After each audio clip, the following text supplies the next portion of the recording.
Periode di zaman Trias akhir, sekitar 232 juta tahun lalu, ditandai dengan curah hujan ekstrem selama lebih dari 1 juta tahun. Dipicu oleh aktivitas vulkanik masif dari Central Atlantic Magmatic Province atau CAMP, yang melepaskan gas rumah kaca, diperkuat oleh kondisi iklim unik dari superkontinen Pangaea. Pluvial Karnia berdampak mengubah bentang alam bumi, membentuk sungai dan danau baru, memicu kepunahan massal, dan mendorong diversifikasi spesies, termasuk kebangkitan dinosaurus. Bayangkan dunia yang basah kuyup, di mana hujan turun tanpa henti selama 1 juta tahun. Daratan kering berubah menjadi rawa, sungai-sungai baru terbentuk, dan kehidupan di bumi dipaksa untuk beradaptasi dengan kondisi yang benar-benar baru.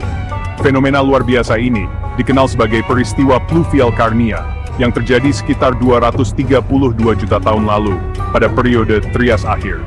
Bukan hanya menjadi salah satu peristiwa perubahan iklim terbesar dalam sejarah planet ini, tetapi juga menjadi titik balik bagi evolusi kehidupan, membuka jalan bagi munculnya dinosaurus sebagai penguasa daratan. Hujan tanpa henti, dan transformasi planet bumi. Selama lebih dari 1 juta tahun, curah hujan yang tinggi mengguyur hampir seluruh bagian planet bumi. Hujan deras ini bukan hanya peristiwa singkat, tetapi menjadi bagian dari siklus iklim global. Daerah-daerah yang sebelumnya kering berubah menjadi basah, menciptakan rawa, sungai, dan danau baru, yang mendukung ekosistem baru. Hujan yang tanpa henti ini juga menyebabkan banjir besar dan erosi tanah secara masif. Sungai-sungai mengalir dengan volume air yang jauh lebih besar, membawa sedimen yang menyuburkan wilayah pesisir dan lautan. Kondisi basah ini menciptakan habitat-habitat baru bagi berbagai spesies, tetapi juga menjadi tantangan bagi spesies yang sebelumnya bergantung pada kondisi kering. Letusan gunung berapi dan kiamat iklim.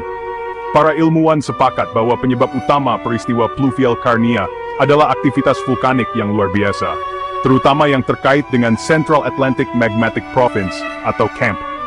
CAMP adalah salah satu provinsi magmatik terbesar yang pernah diketahui di bumi, terbentuk sekitar 201 juta tahun yang lalu, ketika benua-benua masih tergabung dalam superkontinen Pangaea. CAMP terbentuk akibat aktivitas vulkanik yang sangat intens dan meluas. Diduga kuat bahwa mantel plume, yaitu gumpalan batuan panas yang naik dari mantel bumi, mencapai kerak bumi, dan menyebabkan pelepasan magma dalam skala besar. Magma ini kemudian menyebar ke permukaan melalui retakan dan celah di kerak bumi, menghasilkan letusan gunung berapi yang dahsyat dan aliran lava yang luas. Letusan gunung berapi yang dahsyat ini, termasuk yang terjadi di Wrangell Terrain, kini berada di wilayah barat laut Amerika Utara, antara Alaska dan British Columbia, melepaskan volume besar gas-gas rumah kaca, seperti karbon dioksida dan metana, ke atmosfer. Akibatnya, terjadi efek rumah kaca yang sangat kuat, memicu pemanasan global. Peningkatan suhu global memicu penguapan besar-besaran air dari laut, dan menyebabkan peningkatan kelembapan di atmosfer. Hal ini menghasilkan pola cuaca yang mendukung curah hujan ekstrem dalam jangka panjang. Aktivitas vulkanik juga menciptakan awan vulkanik yang dapat memengaruhi pola aliran atmosfer, semakin memperparah siklus hujan deras. Namun, letusan gunung berapi CAMP bukan satu-satunya faktor penyebab. Superkontinen Pangaea, dengan daratannya yang sangat luas, menciptakan kondisi iklim yang unik dan rentan. Interior benua yang kering, sirkulasi atmosfer terbatas, dan pola arus laut yang berbeda memperkuat efek pemanasan global dari aktivitas vulkanik. Di saat yang sama, pergeseran lempeng tektonik yang terus berlangsung, menyebabkan aktivitas vulkanik lebih lanjut, perubahan bentang alam, dan ketidakstabilan iklim global. Faktor-faktor ini bersama-sama menciptakan kondisi ideal bagi terjadinya peristiwa Pluvial Karnia, dengan hujan tanpa henti yang mengubah wajah planet. Dampak lingkungan, lanskap bumi yang berubah, transformasi ekosistem daratan. Hujan yang berlangsung selama 1 juta tahun ini mengubah lanskap bumi secara drastis. Padang kering berubah menjadi rawa-rawa subur, dan terbentuknya sungai dan danau baru menciptakan habitat yang mendukung kehidupan baru. Banyak spesies tumbuhan dan hewan beradaptasi dengan cepat terhadap kondisi basah ini, sementara spesies lain yang tidak mampu beradaptasi menghadapi kepunahan. Kondisi basah yang terus-menerus juga membawa tantangan. Banjir yang meluas dan erosi tanah menyebabkan kerusakan besar pada ekosistem lama. Beberapa spesies tumbuhan mengalami kesulitan bertahan di tanah yang terlalu jenuh air, sementara predator darat harus beradaptasi dengan lanskap yang berubah menjadi lahan basah. Perubahan vegetasi juga berdampak pada herbivora dan seluruh rantai makanan. Perubahan ekosistem laut, perubahan besar juga terjadi di lautan. Aliran air tawar yang besar dari daratan ke lautan menyebabkan penurunan salinitas di beberapa wilayah. Selain itu, peningkatan CO2 di atmosfer menyebabkan asidifikasi laut. Kondisi ini memengaruhi kehidupan laut, terutama bagi spesies yang bergantung pada tingkat salinitas dan pH tertentu, seperti karang dan moluska. Di sisi lain, kondisi ini menciptakan peluang bagi spesies baru untuk berkembang, menciptakan dinamika baru dalam rantai makanan laut. Pola hidrologi yang berubah. Curah hujan tinggi dalam jangka panjang membentuk pola hidrologi baru yang bertahan selama jutaan tahun. Sungai besar terbentuk membawa sedimen yang menyuburkan delta dan pesisir. Danau-danau besar muncul di wilayah yang sebelumnya kering.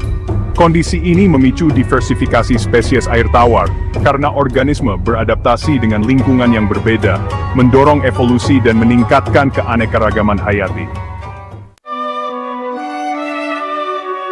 Evolusi kehidupan, kepunahan, dan kebangkitan. Peristiwa pluvial Karnia memainkan peran penting dalam mendorong evolusi kehidupan. Perubahan lingkungan yang drastis memicu kepunahan massal, menyebabkan hilangnya banyak spesies laut dan darat, termasuk beberapa kelompok reptil. Namun, di tengah kehancuran, tercipta pula peluang baru. Dengan terciptanya habitat baru, banyak spesies mulai beradaptasi dengan lingkungan yang berubah. Salah satu kelompok yang mendapatkan keuntungan besar dari peristiwa ini adalah dinosaurus. Meskipun dinosaurus sudah ada sebelum peristiwa pluvial Karnia, perubahan lingkungan memberikan mereka peluang untuk berdiversifikasi dan berkembang pesat. Dalam beberapa juta tahun setelah peristiwa ini, dinosaurus menjadi kelompok hewan yang semakin mendominasi ekosistem daratan, meskipun dominasi penuh mereka baru terjadi pada periode Jura. Peristiwa pluvial Karnia tidak hanya membuka jalan bagi dinosaurus, tetapi juga bagi berbagai kelompok hewan lain yang mampu beradaptasi dengan lingkungan basah yang baru.